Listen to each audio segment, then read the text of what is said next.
Hey there, and welcome to Tell Me More, the podcast where real people share real stories. I'm Rebecca, and each week I sit down with students, entrepreneurs, and business professionals from all walks of life to hear their unfiltered experiences, struggles, wins, and everything in between. So, let's get comfy and tell me more. Welcome back to Tell Me More. Today we are joined with Jason, who is a med student. We'll learn a little bit more about him and his studies. First off, Jason, how are you doing today? Doing well. Doing Good. well. Busy week. Lots of studying going on, but I'm surviving. Coping with everything. That's good. Okay. So, can you tell us a little bit about yourself and kind of what inspired you to pursue medicine? Okay, so yeah, my name is Jason Holmes. I'm a second year medical student at Stellenbosch University. Um, I love playing music. Guitar is one of my big passions. Um, and yeah, but what inspired me to do medicine was, well, it already started around grade 11, I would say. Before that, I wanted to do accounting. Oh, wow. Um, But then I had the opportunity to do all the aptitude tests at school and everything. And our school did this thing where they would have us meet with our parents and with a psychologist. Hmm. That the school would organize for everyone to kind of go through their aptitude scores, and the psychologist would let them know what things they think they go into, kind of like career advice. Okay. And the lady told me that medicine would be a good option. And I'd never really thought of it up until that point. And then I was given it more thought. And then grade 11, I was able to do my job shadow project with my uncle, who's a doctor in Canada. So I Okay. went to visit them.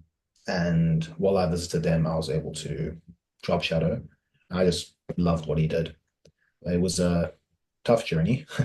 I didn't get accepted from high school straight away. So I did a year of BSc, worked really hard, and then managed to get into first year last year. Oh, well done. Well, that's a really cool journey. And so you kind of mentioned with your like with the parents and the school psychologist and all of that, they gave you like indications on like what career path would be great for you. But was there a defining moment that like confirmed that you wanted to be a doctor? Actually, it's quite funny. Yeah, when I was shadowing my uncle, he had his own practice, but Hmm. then um, during the during some of the week, he would like to go and work in the hospital. Like he would, I don't know if he still does this, but he used to go and like work in the emergency room for I don't know how long, but he was doing that on one of the days that I was there. And I was observing him help this one guy out. And then the nurse called me over to come observe something. And she handed me this like saw and asked me and told me to remove the guy's cast. Like, doctor, remove his cast. I was like, I, I can't do that. Like, I'm only in grade 11. Yeah. So they thought I was already a med student. But I don't know, just something about like just that like little rush of excitement there where they were like called me doctor, which was pretty cool, even though I was still in high school. And then how they then like handed me this thing and like put full faith in me to like help this guy out. I was like, you know what, this would be something really cool to do. So I think at that moment was where kind of like everything just like came together, everything clicked, and I was like, yeah, this is what I want to do. That was really cool. Wow. There's a lot of faith, like chopping. I'd be so terrified to chop the guy's leg off. Um, so what do you like most about medical school? Well, I'm very interested in science. I took it through high school, physics, chemistry, biology, and then my BSc was a BSc in human life science. Hmm. And just like for now, what I'm really enjoying, theory wise, we learn all about all the different systems. And last year we did like how they should function. And this year, next semester, we're going to do what happens when they don't function right. And just like right now, we've been going over kind of the different life stages and what like can affect people in each life stage. We've been studying about like cancer and heart conditions and stuff like that. And it's just been very fascinating. So I'm finding like a lot of the work, like the medicine part of the work related stuff, very interesting. They also, Stellenbosch has changed their curriculum recently, where from first year you get clinical experience. Oh wow. So able to be in clinics since last year, practicing, doing skills that we learn every week, and getting used to clinical environments, which has been by far the highlight so far. So yeah, that's probably what I enjoy the most. Oh, that's awesome. That's cool that they changed the program like while you were still doing it and you're able to actually apply what you're learning. That's awesome. So, what has kind of been the most challenging part of studying so far? Definitely the workload. Um, like last year, first semester was fine, second semester it picked up, but this year so far it's just been a whole different level. Like usually, like I remember high school, I would study sometimes just the day before a test. And Mhm. then first year BSc, it was kind of like maybe 3, 4 days before. But now I'm like 2 weeks in advance. I already have to start. And if I don't, I'm behind. So Wow. the workload is just picking up and it's a lot. So that has definitely been challenging, like trying to do that, keep myself accountable to starting when I say I'm going to start, doing the work I say I'm going to do, and then still trying to like balance and have good rest of my life and not just burn out. But yeah, the Yeah. workload is definitely the biggest challenge. I think you always hear like mu medical students that like just work and study all the time. So I can definitely imagine. Has your perspective changed on medicine and doctors since starting to study and working rotations kind of in clinic? I guess so. I mean, like part of what we've been learning is not just like the medicine part, but it's also about like how a doctor should be. Mhm. So we've had like lectures on interpersonal communication. We've had lectures on like self-help, on motivation, and just a lot of these softer skills, they call it. So it's like it's changed a lot from seeing, because you hear all the stories about doctors and how like a lot of people have had negative experiences with doctors who had no bedside manner and stuff like that. And it's just like, I don't know, my perspective has changed because like we're now getting taught how to not be those doctors that people complain about, you could say. So yes, we're learning everything we're supposed to be learning, but it's also like they're training us to be, yeah, like good at interacting with people, which is pretty cool. So I Yeah, think that's how my perspective has changed. Like, yeah, through that. yeah, that's really cool. And so what skills beyond medical knowledge do you think are important to a doctor? I think like one of the lectures I mentioned, we had interpersonal communication Mhm. and interpersonal collaboration. So interprofessional collaboration also. So a lot of times doctors in hospitals think that they are they're the almighty. They're like, they know everything, and if they don't, then they're wrong, kind of a thing. But we've been learning the importance of working with other people and working in a team Mhm. because doctors are the only ones that supply health to everyone. There's physiotherapists, there's occupational therapists, there's dietitians, nurses, there's a whole like health team, speech and language therapists. There's a whole health team. And like if you take this one patient and you look at them with that broader sets, like what different things they could, like different people that can come in and help them instead of just giving them a pill, and hoping that it works. We need to learn to work together, and that's really what's gonna, that's the best quality that I think one should have. Yeah. Yeah, no, I agree. That's great. And so you kind of spoke a bit about it just now with like the heavy workload and stuff. So knowing that it can be very stressful, how do you manage workload and your mental health with the workload like that? I guess I guess that's one of the reasons why I'm grateful to be studying at Stellenbosch because even though like we're known as one of the party universities, Yeah. I feel like it's the reses and the faculties all create like want us to have a good personal and work balance. Mhm. So like my res always creates these events that we can go to where we can socialize with other people. On the floor that I live in, I have good friends that like I can just come out to and chat to at any time. Mhm. But also like I've really been trying to make time management a good skill of mine. Hmm. So that, as I said, like I start studying long in advance, so I don't pressure myself on each day.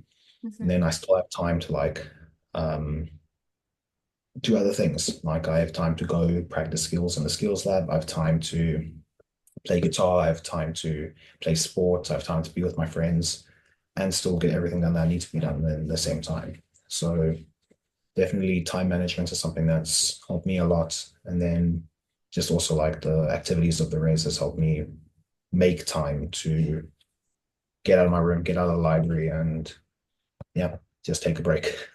It's cool that you're in a school that supports both education and your personal life outside of just studying all the time. So, in terms of future aspirations, have you decided what you would like to be yet, or is that still quite far in the future and you haven't really decided yet? Yeah, it's very early, so I haven't really decided yet. Um, I feel like once I reach fourth year, when we start rotating in the hospitals, Mm, then I'll, because then we'll have like these different blocks where we get spend time with each speciality. okay. And I think then I'll really be able to come up with a decent idea of which specialty I'd like to do. Because I don't really know a lot about everyone. Like, I've Hmm. done my own research on them, but I feel like you can only do you can't do enough to know exactly what it's like until you're put in that environment. Yeah. So, I mean, like things like radiology, cardiology have interested me, but I'm not sure if that's something I'll go into because I don't know what it's like in the field. So I'll have to wait and see. And so when you go into those, like in the fourth year and you go into the rotations and you do the different sections, are there people like that you actually talk to about it, or is it kind of like you know a bit about the subject and then they just take you in there and show you what happens? I'm not really sure. I don't really know how it's gonna properly work yet. Yeah. Um, believe we're gonna have like I know we're gonna have like a hospital partner Hmm. that we're gonna go and do everything with. But I'm not exactly sure on the fine print on how we're gonna be supervised, how we're gonna be tested. Not 100% certain yet. Oh, that's cool. So, as we head towards the end of this interview, what is one thing that you think people might be a bit surprised to learn about you? Ah, you have to make me think now. Um, well, I guess maybe the religious aspect of my life has been surprising a lot of people I've spoken to. Because before I started studying, I did 2 years of missionary work for my church. And every time I've like when I've maybe like I've gotten to know someone for a week and they ask me how old I am and they realize I'm older than what they are, they always ask, well, what happened? And then I've explained and they've always been very surprised by that. So yeah, I feel like that's a good thing. Yeah. Um, I would say also how much I love being um how much I love being outdoors because like I've been struggling to obviously it's been hard like trying to get time management and everything together. I feel like I've gone to a good spot, but I do need to improve. Like I'm not in the best physical condition that I want to be in, but I'm trying to get better. But I love being outside, I love exercising, I love doing all those things. So that's a surprise to people. But um I think the main one would be my religious commitments. So you mentioned some of your hobbies as well, which is like playing guitar. But do you have other creative outlets? Well, I mean, on the topic of guitar, I have a band that I play with here at Rays. All of us are studying medicine, all living on the floor, same place, same area. Um, and now we're trying to like get enough songs together for like a gig. We're trying to get enough songs together for something to perform, but also we're trying to like create our own music. So that's been kind of fun. I also really enjoy cooking. So that's a nice break also. When I know it's time to eat and I need to make food, I can just go out and relax and cook some food up. And do you write music as well? I've come up with the music element, but not the lyric elements. Okay. Well, that's good. Lyrics, I don't know. I don't know how to do that. The other things I can kind of figure out. Wow, that's really, really cool. And so kind of just as we're finishing up with the interview, is there any advice that you would give to medical students or to people who are thinking of going into the medical field, or anything like that? I'd say just like, yeah, the importance of time management. It's everything because, if you prioritize one part of your life too much than another, it's really has a negative effect.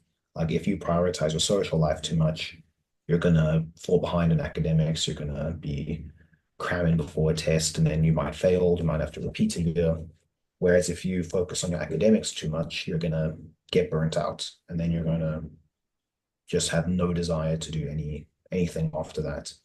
So it's just finding that good balance, making sure that you have all those different creative outlets, have different things that you can do, and being diligent to a schedule that you set out for yourself to do.